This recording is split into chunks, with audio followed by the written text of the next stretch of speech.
United Health Group is bringing in-home treatment directly to patients, closing care gaps, identifying risks earlier, and improving patient outcomes. In 2025, patients received over 19 million home visits. Learn more at unitedhealthgroup.com/commitment. If you walk into a room and can't remember why, it could be nothing or something more. If you confuse a familiar recipe, it could be a slip-up. Or it could be associated with amyloid plaque buildup in the brain. Amyloid is a protein that your body produces naturally, but a buildup in the brain could lead to memory and thinking issues. To see what may be behind your memory and thinking issues, talk to your doctor about getting a full assessment. It's never too early to start the conversation. Visit amyloid.com to learn more.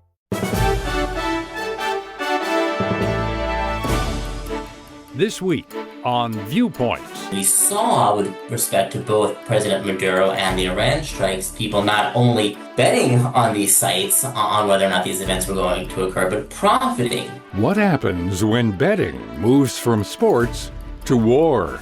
Then, I told my doctor I felt fine, and in that same visit, that same 10 minutes, he found a baseball-sized cyst on my left ovary. 7-time Olympic medalist Shannon Miller remembers the moment that changed everything. I'm Marty Peterson. and I'm Gary Price. These stories in depth this week on your public affairs magazine, Viewpoints.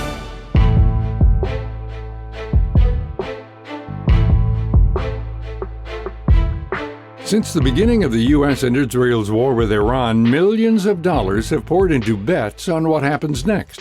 These wagers take place on prediction market, like Kalshi and Polymarket. As the conflict unfolds, users have put large sums into contracts tied to potential strikes, regime changes, and if the Strait of Hormuz will finally reopen. But before we look at this weird trend, what exactly is a prediction market? And how does it work? A prediction market is a site where you can go to essentially bet on any type of event. And the way they work is you're betting yes or no. They're sometimes called like binary contracts because there are two choices, yes or no. And so that could be the case for any event. Do you think one battle after another is going to win Best Picture? Yes or no. If you bet yes and it wins Best Picture, you win money. If you bet no and it wins Best Picture, you lose money. That's Ben Schiffrin, Director of Securities Policy for the nonprofit Better Markets. When most people think about online betting, their minds go straight to sports. But prediction markets, unlike sports books, were originally designed for politics. In fact, one of the earliest known markets dates back to 1503, when the public bet on the next pope. Over the past 20 years, however, this outlet has been used for economic events, for instance, bets on if the Federal Reserve will raise interest rates. But experts say the real surge in prediction markets came in 2024, when election betting became front and center. For many, many years in many, many states, betting on elections was considered illegal, and that's not really the purpose of these prediction markets. The real purpose is supposed to be to allow people to use contracts on financial events to hedge their risks. Then Kalshi came along and they wanted to allow betting on elections, and that of course captured people's attention more because lots of people follow politics. And once there was the change in administration, which kind of gave prediction market platforms free rein, so to speak, to offer betting on elections, they then decided to go one step further and offer so-called event contracts on sporting events. And that's really what's caused prediction markets to explode in popularity, because betting on sports is very popular in this country. Even though 90% of the activity on these platforms is tied to sports, they're treated as investment platforms rather than gambling ones. This distinction allows them to operate differently from sports books, who are subject to state-level gambling restrictions.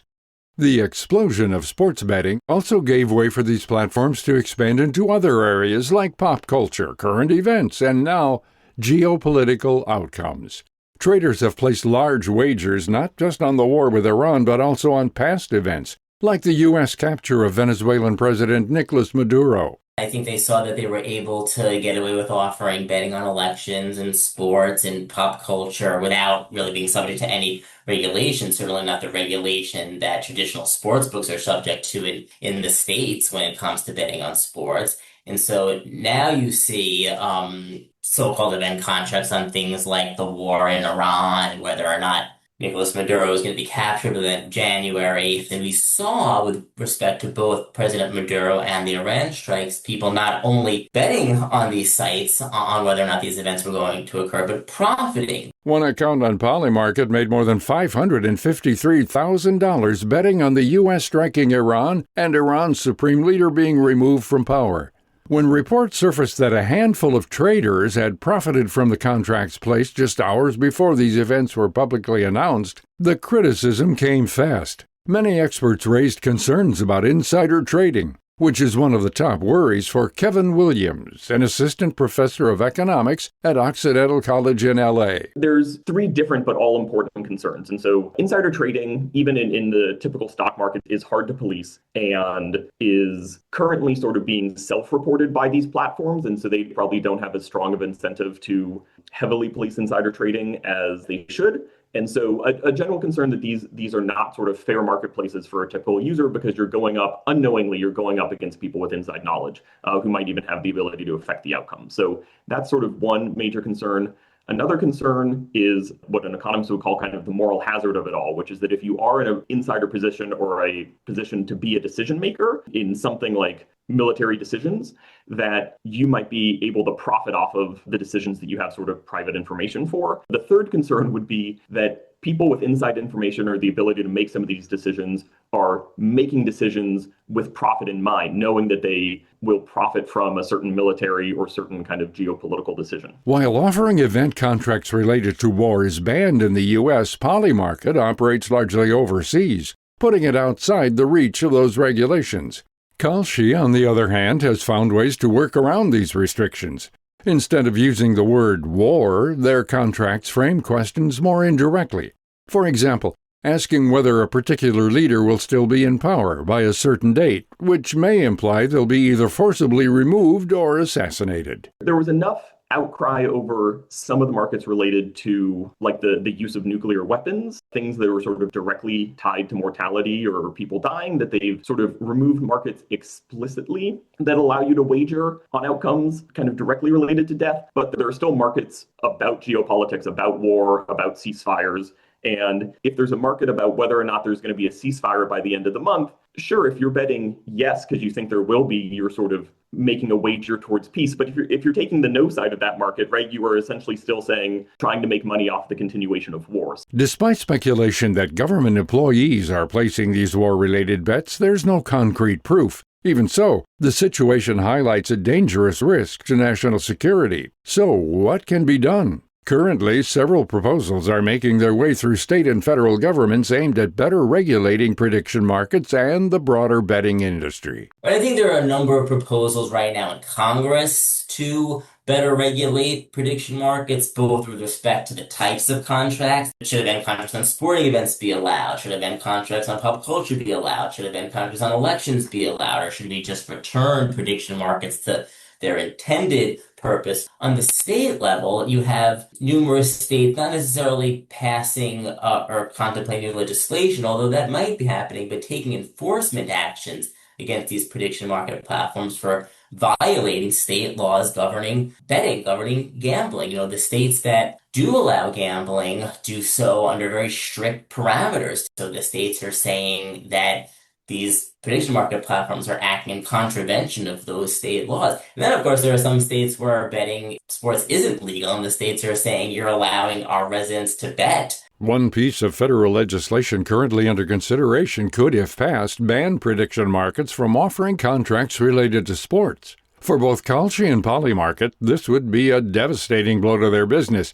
In response, both platforms have rushed to implement stronger guardrails and surveillance, particularly to address the risk of insider trading. Even with these reforms, however, Williams says the emerging trend of betting on geopolitical events raises larger moral questions. People have different views on whether gambling should be legalized or not. To the extent that sort of America has moved towards legalized gambling, the real problem comes with sort of the moral hazard ethical concerns around the proliferation of markets into geopolitics, I think. I don't think there's any problem with these websites being an alternative venue for sports betting. I should say they're already dozens of outlets for sports betting. What are one or two more? The idea of sort of retail investors, average users now kind of putting their pocketbooks into betting on geopolitics, though, I think really does it feels dystopian, and it really does potentially distort the political decision making in a way more geared towards profit and less geared towards other values that maybe a state or a country should hold itself to. To learn more about this topic and our guests, Ben Schiffrin, Kevin Williams, and all our featured guests, visit viewpointsradio.org.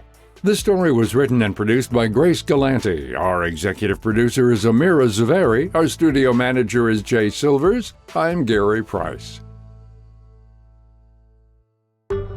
Coming up, are you up to date on your yearly physical and scans? When Viewpoints returns.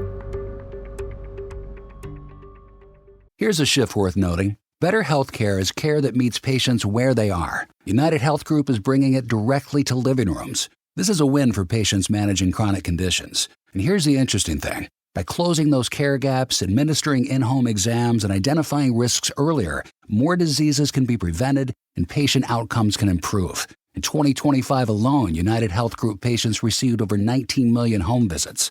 Learn more at unitedhealthgroup.com/commitment. No two businesses run the same, so banking for your business shouldn't be one size fits all. That's why Atlantic Union Bank offers knowledgeable guidance and tailored solutions designed around your goals. Whether you're managing cash flow, moving money, or protecting your business from fraud, we make banking for your business both personal and easy. Call, visit us online at atlanticunionbank.com, or stop by one of our local branches today. Atlantic Union Bank, any way you bank. For adults with Crohn's disease or ulcerative colitis symptoms, every choice matters. Tremfya offers self-injection or intravenous infusion from the start. Tremfya is administered as injections under the skin or infusions through a vein every 4 weeks, followed by injections under the skin every 4 or 8 weeks. If your doctor decides that you can self-inject Tremfya, proper training is required. Tremfya is a prescription medicine used to treat adults with moderately to severely active Crohn's disease and adults with moderately to severely active ulcerative colitis. Serious allergic reactions and increased risk of infections and liver problems may occur. Before treatment, your doctor should check you for infections and tuberculosis. Tell your doctor if you have an infection, flu-like symptoms, or if you need a vaccine. Explore what's possible. Ask your doctor about Tremfya today. Call 1-800-526-7736 to learn more, or visit tremfyaradio.com. If you walk into a room and can't remember why, it could be nothing or something more. If you confuse a familiar recipe, it could be a slip-up. Or it could be associated with amyloid plaque buildup in the brain. Amyloid is a protein that your body produces naturally, but a buildup in the brain could lead to memory and thinking issues. To see what may be behind your memory and thinking issues, talk to your doctor about getting a full assessment. It's never too early to start the conversation. Visit amyloid.com to learn more.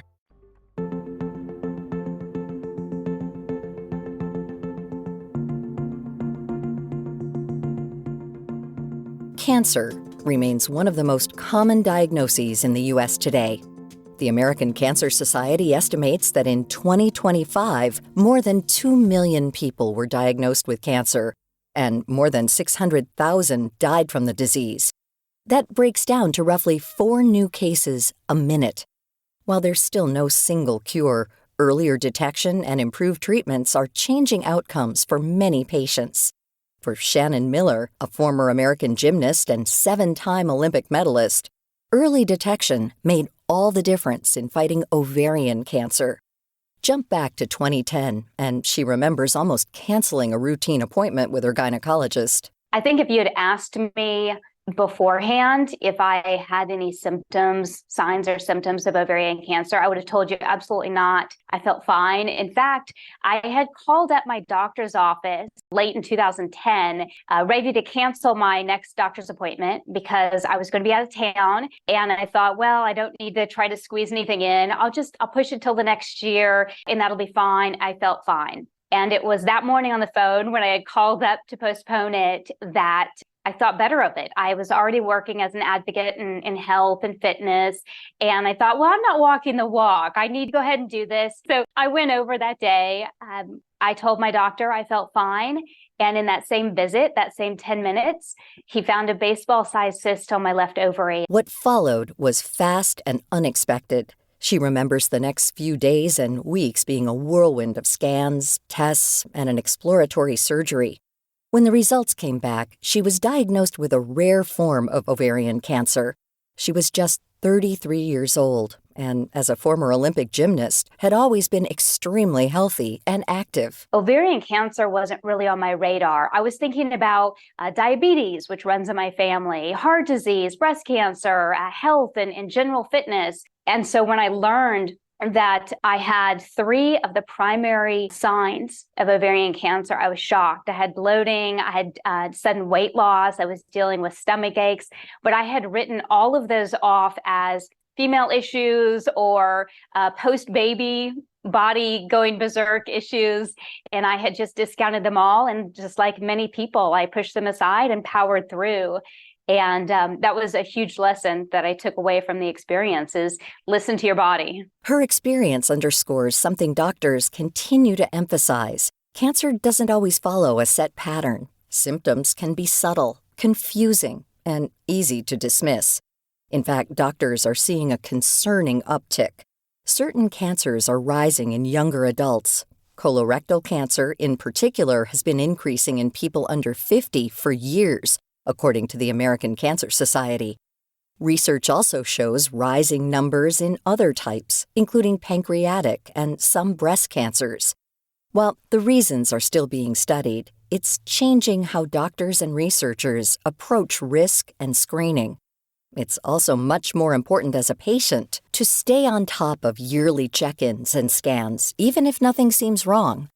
Miller says she might not have caught her cancer as early if she had skipped that last-minute appointment. We are not going to know the signs and symptoms for every issue out there. But what we can do is get to our regular doctor's appointments and screenings, listen to our body so that when something does seem off, we're able to advocate for ourselves, go in, speak up when something feels off. And I think making a list is so important. It's something that I've started to do because a lot of times we'll have issues, but then they go away and we forget about them. But if we write it down, the next time we go to see our doctor, you can actually look back at the list and you can say, you know what? I had 10 stomach aches within the last month. That doesn't seem quite right. Thankfully for Miller, the discovery and treatment came quickly. However, this isn't the case for everyone. Some patients have to advocate for themselves and push for additional testing. Others might have to endure a long wait time to be seen, or may need more scans to get a definitive answer. It is really important to be your own best health advocate. Nobody knows your body better than you. You know when something doesn't feel off. So I'm a big proponent of making sure that you have that discussion with your physician. Have the discussion again if you need to. And any doctor out there should tell you it's okay to get a second opinion. It's okay to get a third opinion. That means more information. It means more education for you and making sure that you're getting the right treatment. And at the end of the day, that's what's the most important thing. In Miller's case, her treatment plan meant an aggressive chemotherapy regimen to fight her ovarian cancer head-on. My oncologist was so upfront about what was to be expected. I would definitely lose my hair in the first 2 weeks. There was going to be GI issues. And I heard these things, but I don't know that they actually really sunk in until I started chemotherapy. And especially with the GI issues, it was by far the most challenging thing I had ever done. I had never known nausea or fatigue, dehydration, and the way that I did during chemo. During that time, her mindset changed. Instead of comparing herself to other ovarian cancer patients, She focused on what her body was telling her. As an athlete, I go out and I perform the best balance beam routine I can possibly do, regardless of what anyone else is doing or anything else going on around me. That's my job. Go out and do my best. And so I tried to really focus on, during the journey, during treatment, just go out and do my best each day. And sometimes my best really wasn't all that much. But if I could walk around the dining room table twice in a day, then that was a pretty good day for me. Despite all of the hurdles, she got through it. Looking back, she doesn't understate the power of positivity and having those who love you in your corner, lifting you up. It took me a little bit to realize that I could and should reach out for help. When I was initially going through a lot of these GI issues, when chemo started, I kept it to myself. I didn't want to complain. I didn't want to be a burden. I didn't want to talk about how tired I was or how nauseous I felt. And yet I landed back in the hospital because of dehydration. And I think it was at that point that I realized not only could I not do this alone, but I didn't have to, that it was okay to reach out, that there was strength, not only in accepting help when offered, but there was strength in asking for help when needed. And I think that's when I started to really lean on friends and family, neighbors. Outside of family and friends, Miller also points to the role of community and strangers who've gone down a similar path. One such resource is an online support group, which can give added support and perspective during treatment and recovery. It's not just about during treatment. During treatment, I think oftentimes you do feel like you have a lot of teammates there. You've got your medical team. You do have friends and family and coworkers and people there. Everyone's on board. Everyone's pitching in to help. But I think a lot of times once you finish treatments, that's when a lot of us can feel very lost, very alone, because a lot of times those GI issues and those emotional and psychological, along with the physical issues, continue. And yet many times the team kind of falls off very naturally because treatment is finished. But that's when you need the team to continue to be there with you. And so that's when getting involved with these survivor groups, getting involved with nonprofits in your area, local, that are there to help is so important. And continuing to talk with your medical team to make sure that you're on top of all of kind of the tips and tricks that can help you feel better along the way, not just during treatment, but for long after. Today, Miller has been cancer-free for close to 15 years. She now uses her platform to encourage others to stay proactive about their health and pay attention to early warning signs. I'm making sure that I stay up with my screenings and my regular exams. And I'm now going twice a year, which is great. It's hard to go in and wonder, what if it's come back? But I think mentally I have come to the realization that if it comes back, I want to know at the earliest possible moment, so that I can fight as hard as I possibly can. To learn more about this topic and our guest, Shannon Miller, head to viewpointsradio.org. Follow us at Viewpoints Radio on Instagram, X, and Facebook to support our show and find more behind the scenes. This story was written by our executive producer, Amira Zaveri. Our studio manager is Jay Silvers. I'm Marty Peterson.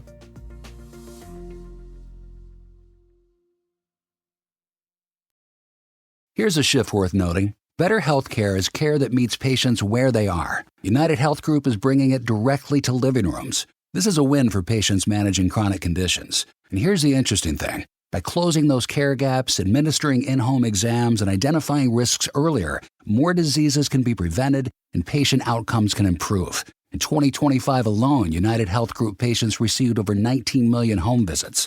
Learn more at unitedhealthgroup.com/commitment. No two businesses run the same, so banking for your business shouldn't be one size fits all. That's why Atlantic Union Bank offers knowledgeable guidance and tailored solutions designed around your goals. Whether you're managing cash flow, moving money, or protecting your business from fraud, we make banking for your business both personal and easy. Call, visit us online at atlanticunionbank.com, or stop by one of our local branches today. Atlantic Union Bank, any way you bank.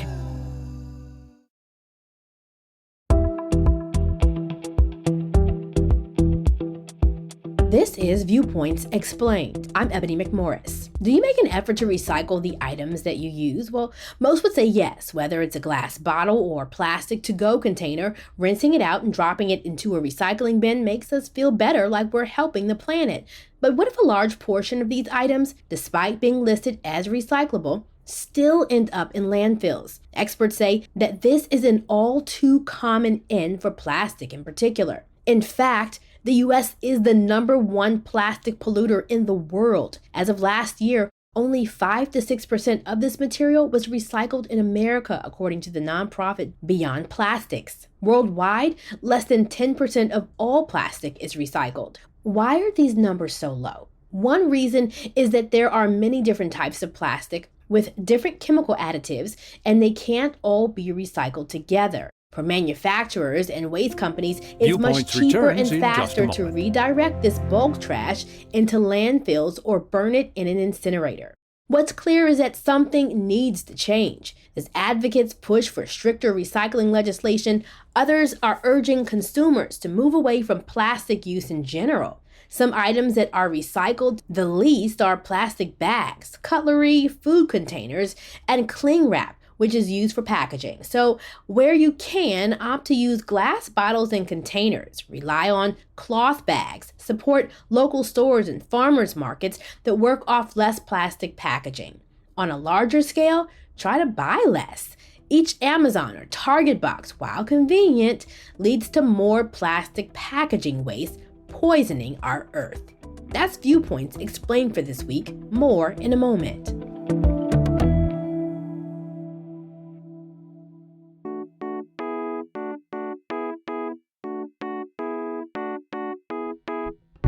Welcome to Culture Crash, where we examine what's new and old in entertainment. Now that the dust has settled on this year's Oscars, we couldn't help but look back on some of the great films that have left empty-handed over the years. So, on today's episode, we're focusing in on some of the best movies that didn't win the Best Picture Oscar. First up is 2007's There Will Be Blood, the epic period piece starring the recently unretired Daniel Day-Lewis. It would have almost certainly gone the distance if it wasn't released up against the Coen brothers' juggernaut, No Country for Old Men. As Day-Lewis's character might say, they drank his milkshake. They drank it up. And for those wondering what in the world that means, go watch There Will Be Blood and thank me later. Now, as you might guess, bad timing is a common theme among many of the greatest losers, be it Good Will Hunting that lost in the takeover that was Titanic, or at the 67th Academy Awards when several high-profile classics like The Shawshank Redemption and Pulp Fiction lost out to Forrest Gump.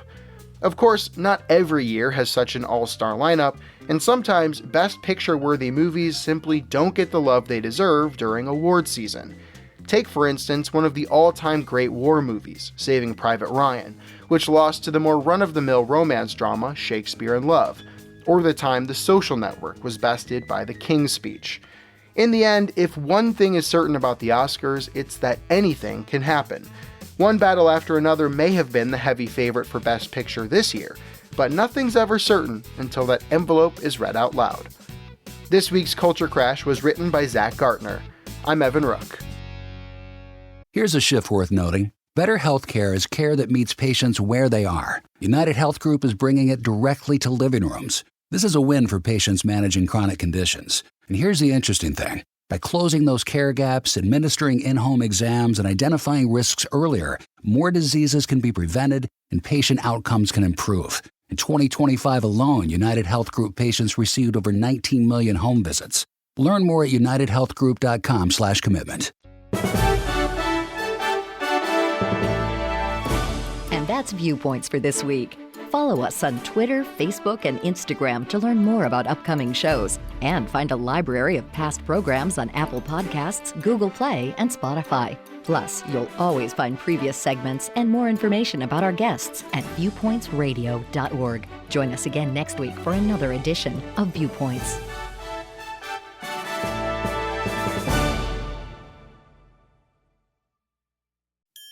We know life is busy. That's why saving money should be effortless. With Atlantic Union Bank's Roundup Savings, every time you use your debit card, your purchase rounds up to the nearest dollar and automatically goes into savings. So whether you're grabbing coffee, filling the tank, or picking up groceries, you're saving without even thinking about it. It's just one of the ways Atlantic Union Bank makes managing your money easy. Learn more at atlanticunionbank.com or stop by a branch today. Atlantic Union Bank. Any way you bank. If you walk into a room and can't remember why, it could be nothing or something more. If you confuse a familiar recipe, it could be a slip-up. Or it could be associated with amyloid plaque buildup in the brain.